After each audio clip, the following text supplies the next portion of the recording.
আসসালামু আলাইকুম রহমতুল্লাহি ওবরাকাতু। আমরা যারা মোজো খাই ফিলিস্তিনকে 1 টাকা ডোনেট করার জন্য, তাদের উদ্দেশ্যে আমার কিছু কথা।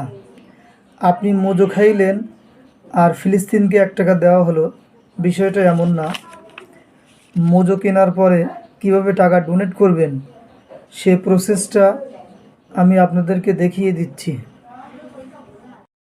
প্রথমে আমরা বোতলটি হাতে নিলাম, তারপরে ক্রোম ব্রাউজারে গেলাম, এই যে ক্যামেরা আইকনে ঠিক দিলাম, তারপরে স্ক্যান করলাম।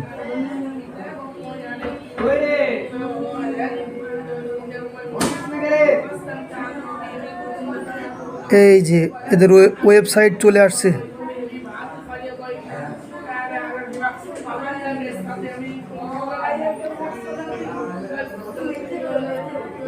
এই যে দেখেন, ডেইলি কালেকশন 34,304, তার মানে আজকে এই টাকাটা জমা হয়েছে। আর টোটাল কালেকশন হলো এই যে নিচে লেখা আছে এই টাকাটা। এভাবে আমরা 1 টাকা ডোনেট করব।